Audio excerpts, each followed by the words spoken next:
অর্থনৈতিক system, Islamic রাজনৈতিক system, ইসলামী জীবন ব্যবস্থা, ইসলামিক শাসন ব্যবস্থা কায়েম হয়, তবে একদিন আমি চ্যালেঞ্জ করে বলতে পারি, ওমর ইবনে আব্দুল আজিজ বলেছিলেন এই আয়াতের যে শিক্ষা, সেই শিক্ষা যদি মেনে নেওয়া হয়, অর্থনৈতিক সিস্টেম জাকাত ভিত্তিক হয়, কি সেই সিস্টেম?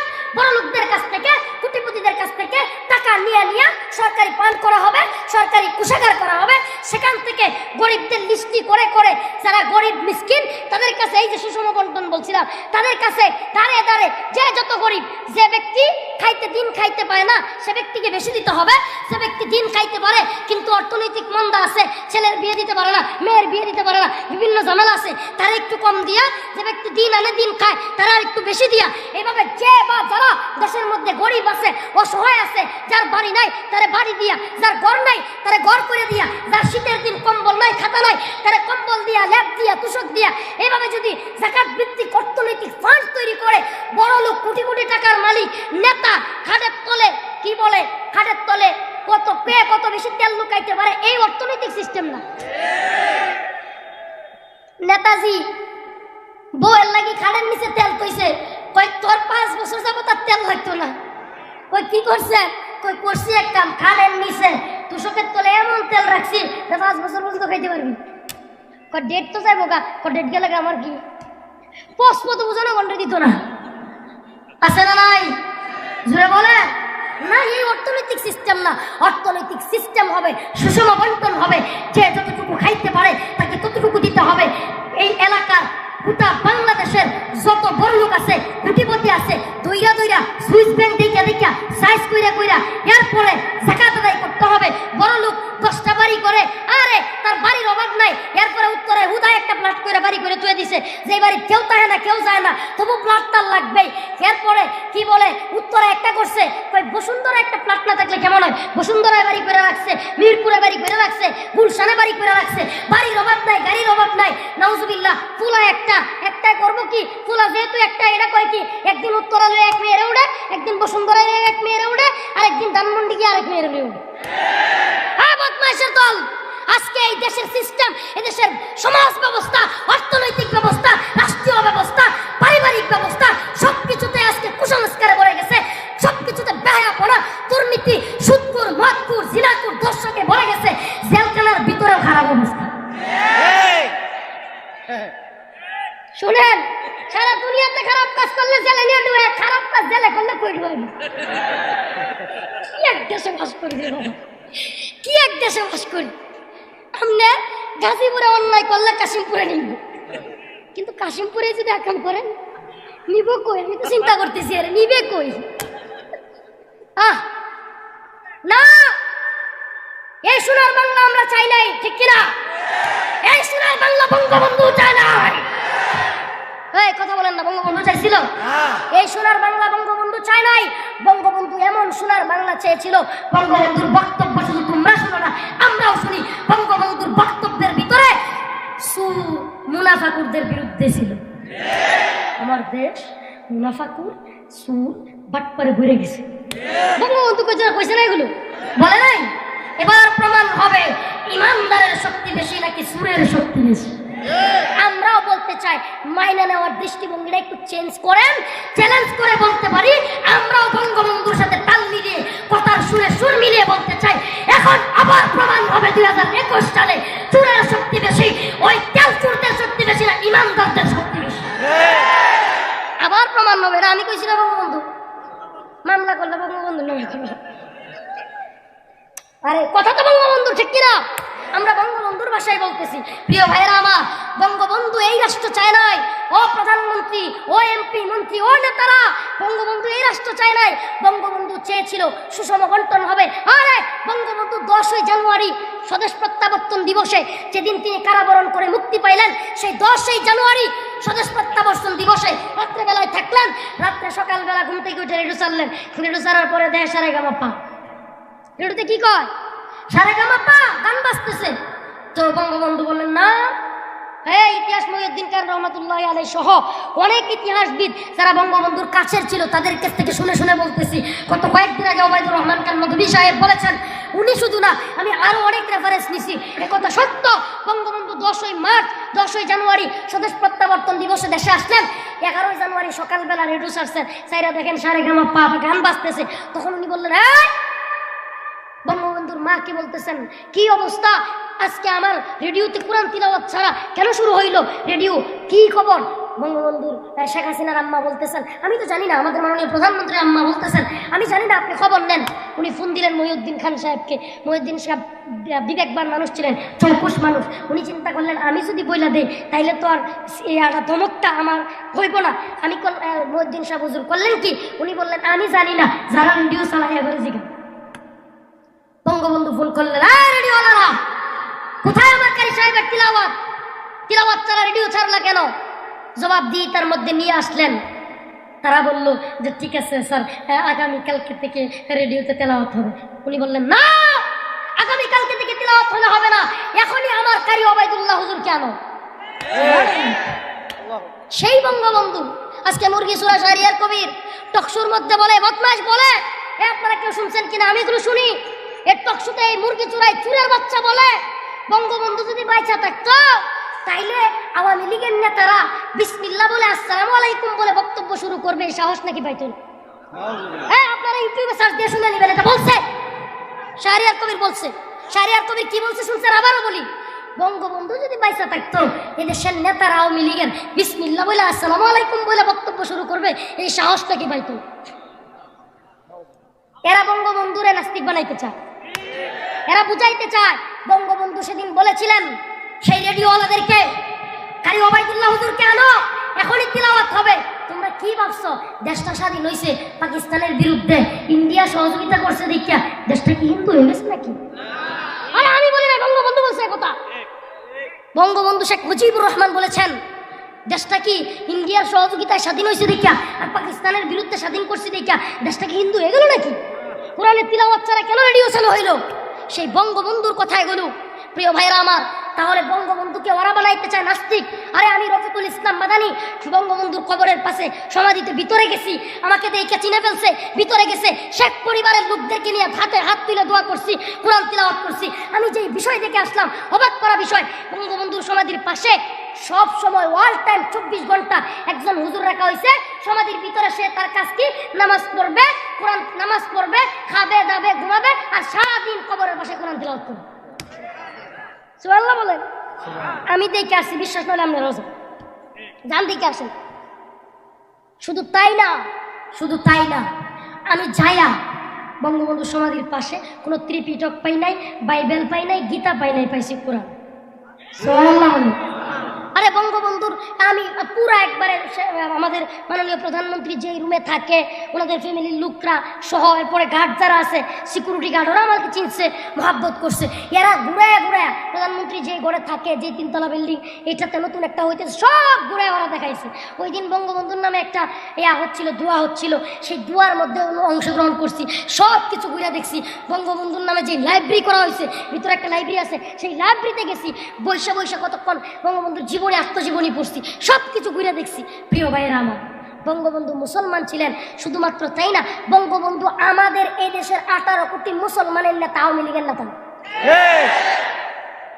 আপনারা কুয়ার ভিতরে নিতে চান খালি, আওয়ামী লীগের নেতা। কিসের আওয়ামী লীগের নেতা? বঙ্গবন্ধু এ জাতির 18 কোটি মুসলমান, হিন্দু, বৌদ্ধ, খ্রিস্টান সকলের নেতা।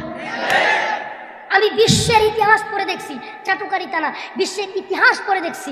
ইতিহাসের মধ্যে আসছে যে সাউথ আফ্রিকার নেলসন ম্যান্ডেলা কৃষ্ণাঙ্গদের জন্য, কালো মানুষদের জন্য, কোন জাতির জন্য সর্বোচ্চ ত্যাগ দেওয়া নেতাদের মধ্যে 1 নম্বর সিরিয়ালে আসছে নেলসন ম্যান্ডেলা, এরপরেই আসছে গোটা পৃথিবীতে বঙ্গবন্ধু।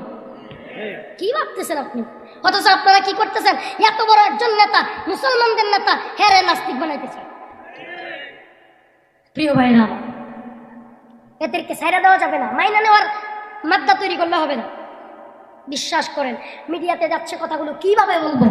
এদেশের NSI, এরপরে কি বলে SB, DSB, এদের সাথে আলাপ হইলে অবাক হয়ে যায়। এদেশে বর্তমানে ইন্ডিয়ার রয়ের এজেন্টরা, ইন্ডিয়ার যেই আপনার আছে গোয়েন্দা কর্মকর্তারা, গোয়েন্দা যে সংস্থা, ইন্ডিয়ান গোয়েন্দা সংস্থা র বাংলাদেশে প্রভাব খাটায়, অবাক করা তথ্য দিয়ে দেয়, অবাক করা বিষয়। বাংলাদেশের প্রশাসনের উপরে, বাংলাদেশের এমপি মন্ত্রীদের উপরে ইন্ডিয়ার গোয়েন্দা সংস্থা।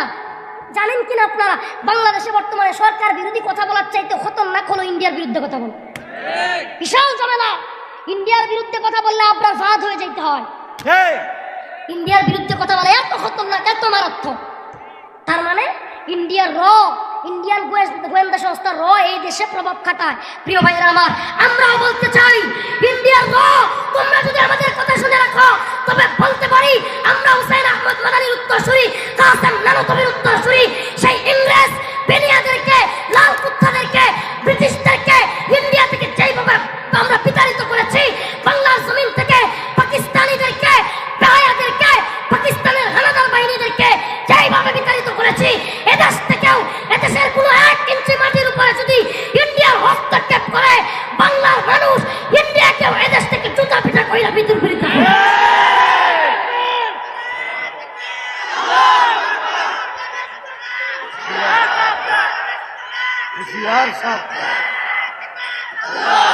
হ্যাঁ রয়্যাল এজেন্টরা, ডিএসবিএনএসের বাইরে এদের সাথে যদি এরা থাকো, প্রিয় ভাইয়েরা আমার, শুনে দাও, আমরাও মরতে চাই, আমরাও জিহাদ করবার জন্য প্রস্তুত। আরে আমার রাসূল তো বলে গিয়েছেন, লা তাজালু তাইফাতুম মিন উম্মতি মানসুরিন আলাল হক লা ইয়াদুররুহুম মান খাযালাহুম হাত্তা ইয়াতি আমরুল্লাহ। কিয়ামতের আগ পর্যন্ত একটা দল হকের পক্ষে কায়েম দায়েম থাকবে, সেই দলটাকে আল্লাহ সহযোগিতা করবে। আমার রাসূল আরো বলে গিয়েছেন, গাজওয়ায়ে হিন্দ হবে, হিন্দুত্ববাদী তাগুতের সাথে মুসলমানদের একটা রক্তকয়ী যুদ্ধ হবে। সেই যুদ্ধের ভিতরে মুসলমানেরা বিজয়ী হবে, কালেমার পতাকা পাক পাক করে দিল্লির মসনদে উড়বে ইনশাআল্লাহ।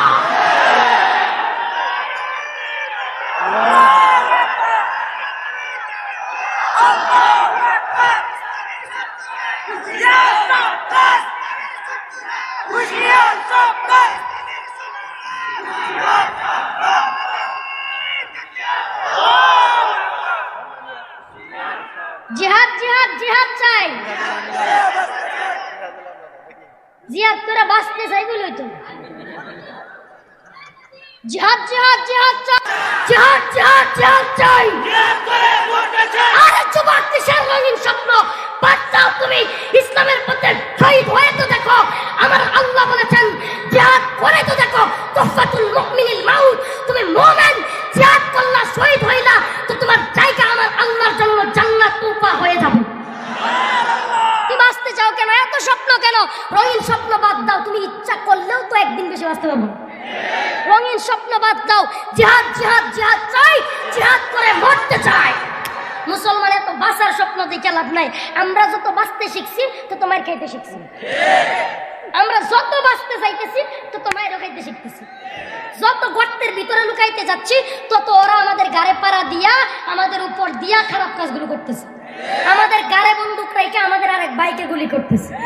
না, তোমরা জিহাদি তামান্নায়, জিহাদি চেতনায় তোমরা আবার উজ্জীবিত হও, বাঁচতে শিখেন। আর আপনি কি বলবেন? আজকে এই আয়াতের আমি পুরা এই আয়াতের নকলটা, তারাই সত্যিকার মুমিন, যারা আল্লাহ ও তার রাসূলের উপর ঈমান এনেছে, আল্লাহ এবং তার রাসূলের পথে টাকা দিয়ে, অর্থ দিয়ে, জীবন দিয়ে জিহাদ করেছে।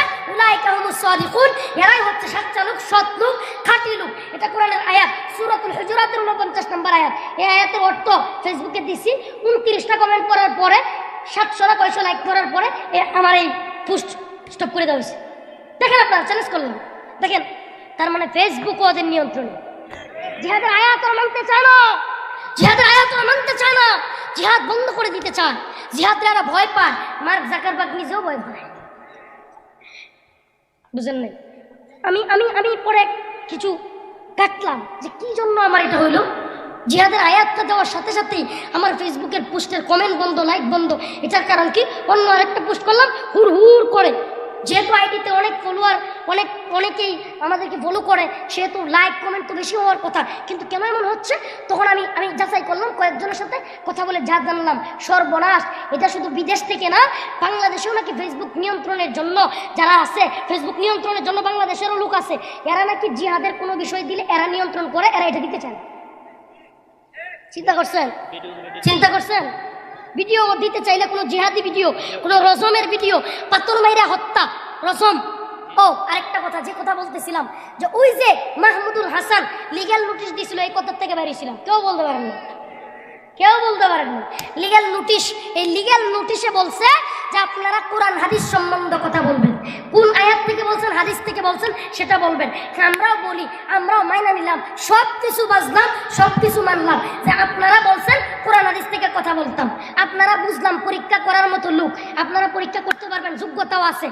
কিন্তু আমাদের প্রশ্ন হইল, সব কিছু কোরআন শরীফ থেকে হাদিস থেকে কইলে হজম করার মতো লিভার আছে? কথা বলেন না।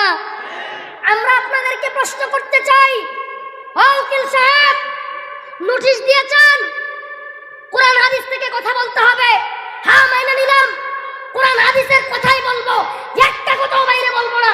কিন্তু কোরআন হাদিসের দলিল ভিত্তিক আয়াতের কথা বললে হজম করার মতো লিভার আছে না? কেন লিভার আছে? উলামায়ে কেরামকে সামনে রেখে বলতেছে, হাফেজ সাহেবরা আমার সাথে সাথে বলবেন, আস-সারিকু ওয়াস-সারিকাতু ফাকতাউ আইদিয়াহুমা জাযাআন বিমা কাসাবা নাকালাম মিনাল্লাহ।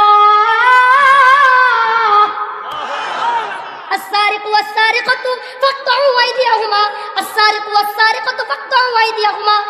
সুর এবং সুন্নি, চুরি করলে হাত কেটে দাও। এটা কি কোরআনের আয়াত না বাইরে?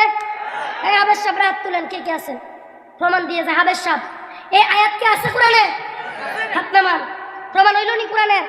ও মাহমুদুল হাসান সাহেব, উকিল সাহেব, লিগ্যাল নোটিশ চান, আগামী কালকে থেকে আলোচনা হবে।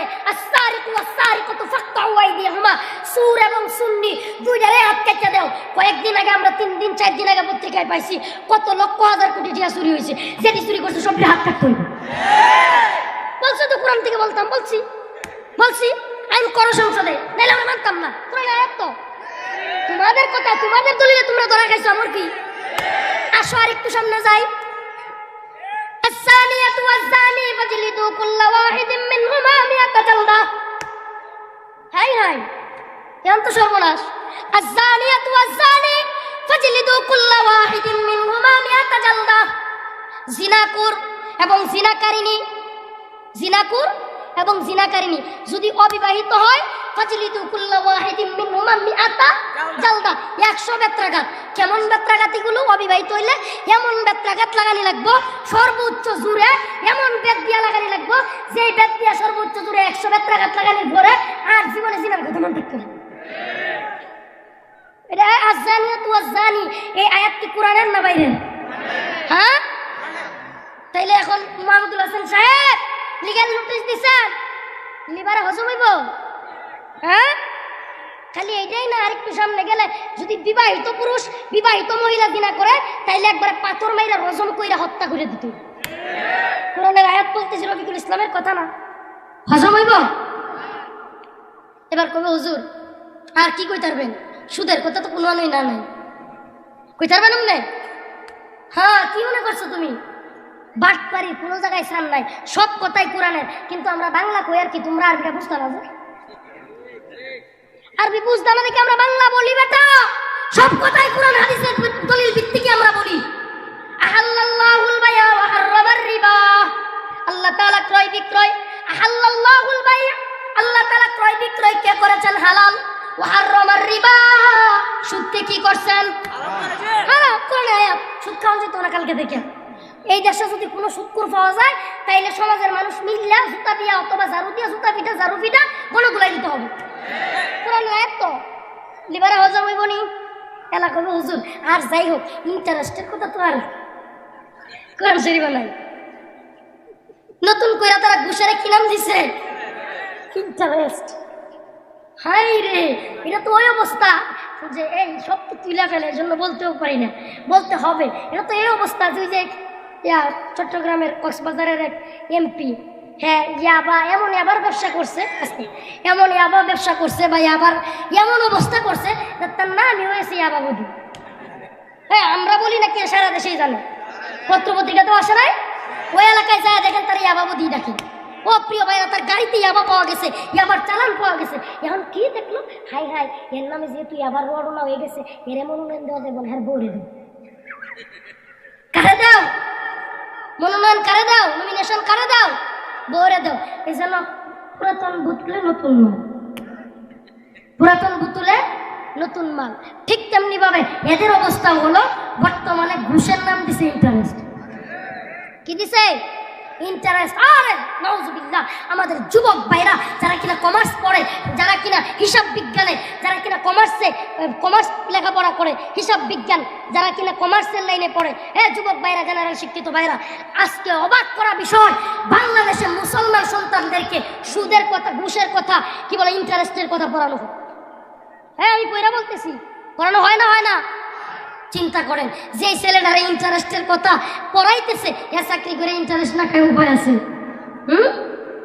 চিন্তা করেন, এরা ঘুষের নাম দিছে ইন্টারেস্ট, আবার বলতেছে হুজুর ইন্টারেস্টের কথা তো নিষেধ নাই। কিসের নিষেধ নাই? আমার আল্লাহ কোরআনের মধ্যে বলে দিছে, ওয়ালা তাকুলু আমওয়ালাকুম বাইনাকুম বিল বাতিল, অসৎ পন্থায়, ওয়ালা তাকুলু আমওয়ালাকুম বাইনাকুম বিল বাতিল, বাতিল পন্থায় টাকা খাইবা, সুদ হোক ঘুষ হোক, এটা কি খাওয়া যাবে? লা তাকুলু, খাওয়া যাবে না, সুদ ঘুষ খাইতে পারবা না, এটা কোরআনের কথা। তোমরা বলো আমরা সাদাবাজি করি, চাঁদা কালেকশন করি। আরে বেটা, আলেমরা তো মাহফিলে মসজিদে মাদ্রাসায় স্লোগান দিয়া নারায়ে তাকবীর বইলা কালেকশন করে, সাদা উড়ায়। আর তোরা তো রাত্রে বেলায় 2টার সময় ট্রাক আটকায়া চৌরাস্তার মধ্যে এমনিতে আসাস, কথা বলেন না? আমরা দেখা যায় মানুষের সামনে মাদ্রাসার জন্য লিল্লাহি তাকবীর কইয়া, অনেক কিছু কইয়া দোয়া করি, সামনে প্রকাশ্যে টিয়া তুলি, কিন্তু তোরা তো রাত্রে 2টার সময় ট্রাক আটকায়া, এরপরে ট্রাকে টিয়া কেমনে হয় সাথে কেউ না দেখে, দেখছেন নি? মানে অন্যদিকে তাকায় আমি, হ্যাঁ টিয়া দে। প্রিয় ভাইরা আমার, তোরা চান্দা তুলিস রাতের গভীরে ছিনতাইকারীর মতো, মানুষের কাছ থেকে ডাকাতি করার মতো, মানুষকে কষ্ট দিয়া ট্রাক ড্রাইভারদেরকে আটকায়া, আর আমরা টাকা তুলি ভালোভাবে। আমি বলতে চাই, যারা আমাদেরকে আলেমদেরকে বিদ্বেষ লালন করে, আখের শেষ কথা হলো ইন্নামাল মুমিনুনাল্লাযীনা আমানু বিল্লাহি ওয়া রাসূলিহি, প্রকৃত মুমিন তো তারা যারা আল্লাহ এবং তার রাসূলের অনুগত করেছে। আল্লাহ এবং যার রাসূল, তার রাসূলের অনুগত যারা প্রকৃতপক্ষে করবে, যখন আল্লাহর রাসূল থাকবে না, যেই জামানায় নবী থাকবে না, রাসূল বলেছেন আল উলামা ওয়ারাসাতুল আম্বিয়া, উলামায়ে কেরাম হলো নাইবে নবী, নাইবে নবীদেরকে, আলেমদেরকে অনুসরণ করা লাগে। সুম্মা লাম ইয়ারতাবু, কোনো সন্দেহ করা যাবে না। ওয়াজাহাদু ফি সাবিলিল্লাহ, আল্লাহর রাস্তায় জিহাদের জন্য তৈরি থাকতে হবে। জিহাদের জন্য স্থান কাল পাত্র আছে, জিহাদের কারণ আছে, জিহাদ করার মতো ক্ষেত্র তৈরি হতে হবে। যে কোনো জায়গায় গিয়ে বম মেরা দেওয়া, কি বলে মন্দির ভাঙা দেওয়ার নাম জিহাদ না? জিহাদ, কথা বলেন। জিহাদের অপব্যাখ্যা করলেও চলবে না, বুঝতে হবে জিহাদ লালন করার বিষয়, জিহাদ পালন করার বিষয়, কিন্তু লালন করার পালন করার জায়গা আছে না? আজকে জায়গার কথা বললাম না, দীর্ঘ সময় কথা বললাম। আমার আয়াতের মূল বিষয় এটাই ছিল যে আমরা আল্লাহ এবং তার রাসূলকে অনুসরণ করব, আল্লাহ এবং তার রাসূলের সব কিছু মেনে নিব, কোনো কিলোকাল নাই। সুম্মা লাম ইয়ারতাবু মানে কোনো পীর সাহেবের কিলোকাল নাই, এটা না। কোনো পিসাব যা কইব তাই মানতে হবে, কিলোকাল করা যাবে না, বিষয়টা এমন না। বরং সুম্মা লাম ইয়ারতাবু মানে হলো আল্লাহ এবং তার রাসূল, কোরআন এবং হাদিস সুন্নাহর বাইরে যাওয়া যাবে। জরুন কাশিমপুর রোডে আমার মাহফিল, হঠাৎ করে ফোন দিয়ে বলতেছে হুজুর আমরা মাহফিল প্যান্ডেল সব কিছু রেডি, প্রশাসন এসে আমাদেরকে ভাঙে দিছে, সব কিছু ভাঙে দিছে। পরে এরা বলতেছে হুজুর আপনি আসেন, ইনশাল্লাহ একটা বড় মসজিদ আছে, আমরা মসজিদে মাহফিল করব। কি করব? মসজিদে মাহফিল করবো। 1 ঘন্টা পর আমাকে ফোন দিছে, আমি যখন রেডি হয়েছি বাইরে হয়ে গেছি, 1 ঘন্টা পর ফোন দিয়ে বলতেছে হুজুর রেয়া আইসা একদম মসজিদ তসজিদ থেকেও বাইর করে দিছে। সুবহানাল্লাহ, হাইরে সোনার বাংলা না, রেয়া আইসা মসজিদ থেকে মাহফিল বন্ধ করে দেয় এই দেশ। আমরা আজকাল আমরা যদি একটু গরম বক্তব্য দিই, একটু গরম কথা বলি, জিহাদ ফিসাবিলিল্লাহর কথা বলি, ইসলাম বলেছে যদি ইসলামের কোনো কাজে বাধা আসে তাহলে তুমি রুখে দাঁড়াও।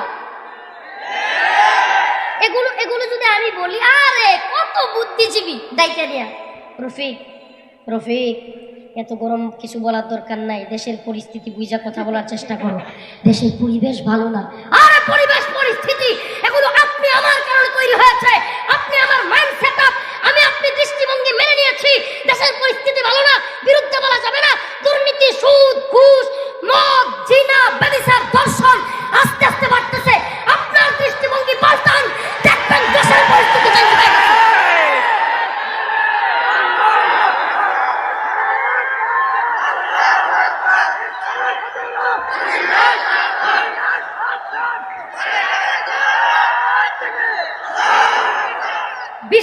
করেন, চেঞ্জ ইউর মাইন্ড। বিশ্বাস করেন আপনারা, চেঞ্জ ইউর মাইন্ড, একটু পরিবর্তন করেন দৃষ্টিভঙ্গিতে। মানব না আজকে থেকে, মানার কিছু নাই। দুর্নীতি হবে তো বাধাগ্রস্ত করব, দর্শন করবে তো পিটা দিব, দেখেন চেঞ্জ হয়ে যাবে। এসপি প্রদীপ চেঞ্জ হয় নাই, 1 ঘন্টা বড় ক্ষমা চাইতে হয় নাই। কি প্রমাণ করে? কি প্রমাণ করে? নিক্সন চৌধুরী। আমি তো বলি এই আপনারা বাবা একটু কথা ধৈর্য সহকারে শুনেন, কিছু কথা বলে যায়, মেসেজ, এগুলো মেসেজ, কারো বিরুদ্ধে বলা উদ্দেশ্য না। জাতিকে এদের কাছ থেকে শিক্ষা দিতে হবে। কেন?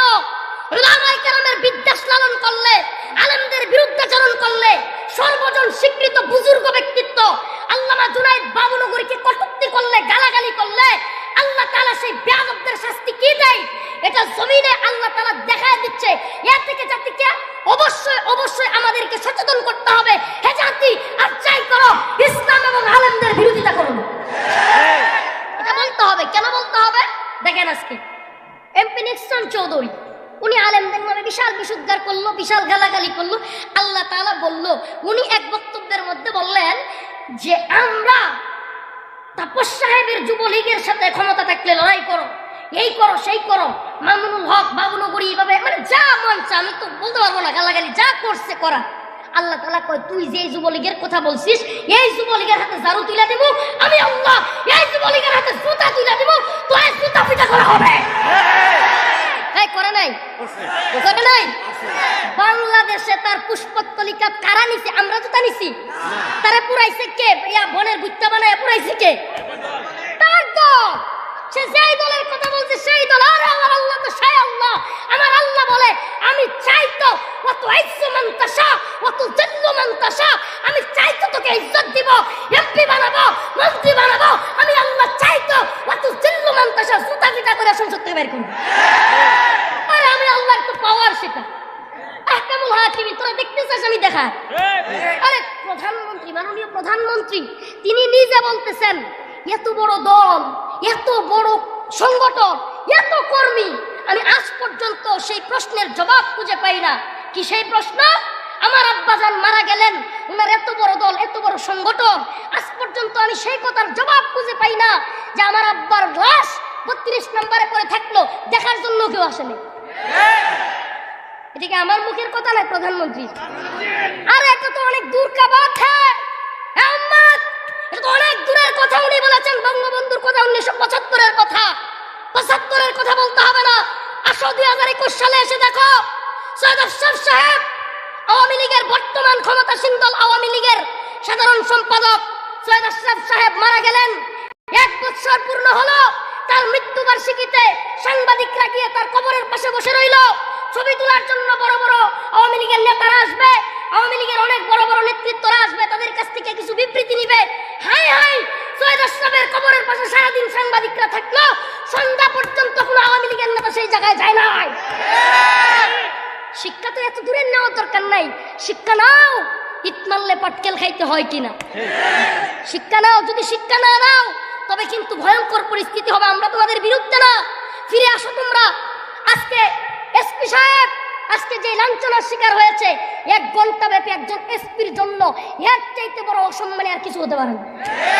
একটা জেলার প্রধান এসপি প্রশাসনিক ভাবে, তার মানে একটা জেলার মা বাপ 14 গোষ্ঠী, সে একটা এত বড় এসপি যার সামনে পুরো জেলার সকল মানুষ তার নিয়ন্ত্রণাধীন, সেই এসপি সাহেব আল্লাহ কয় তোর জবাব দিয়ে তার কাঠ গড়ায়, তুই নিয়ে হাত ভাঙবি আলেমদের, যা তুই নিজে তোর হাত এইভাবে রেখা তুই হাতটি তোর এবার বেহায়া কোর্টে যায় মাপসে যা।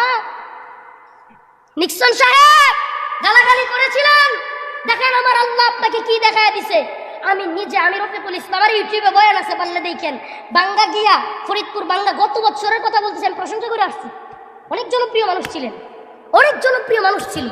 তার মানে এদেশে আর যাই হোক, এদেশে আর যাই হোক, আওয়ামী লীগ করুক, মুসলমান বিএনপি করুক, জমিয়ত জামাত হেফাজত জাসদ বাসদ যেমন চাই তা করে, কিন্তু এদেশের মুসলমান এখনো পর্যন্ত মসজিদ মাদ্রাসা আলেমদের বিরুদ্ধে কথা বললে মানতে পারে, মানতে পারে না।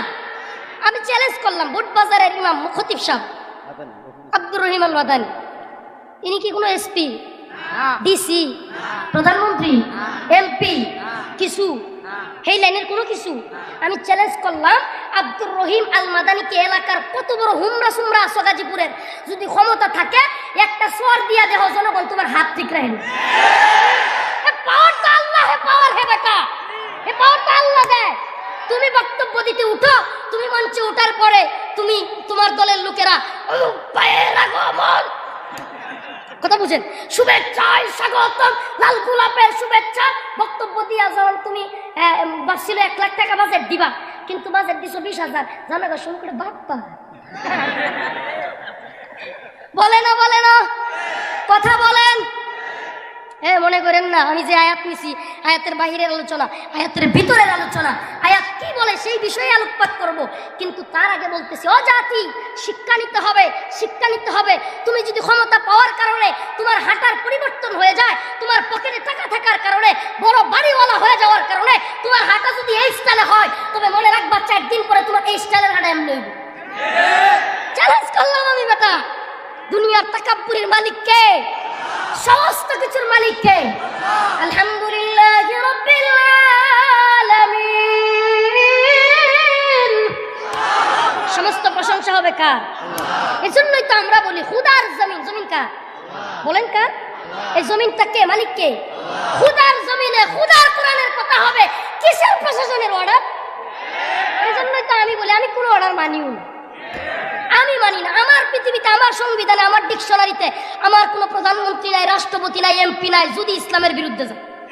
মানি না আমি সে প্রধানমন্ত্রী, মানি না সে রাষ্ট্রপতি, আমি মানবো না। আমার মারবা, রিমান্ডে নিবা, জেলে নিবা, ফাঁসি দিবা, তাই তো?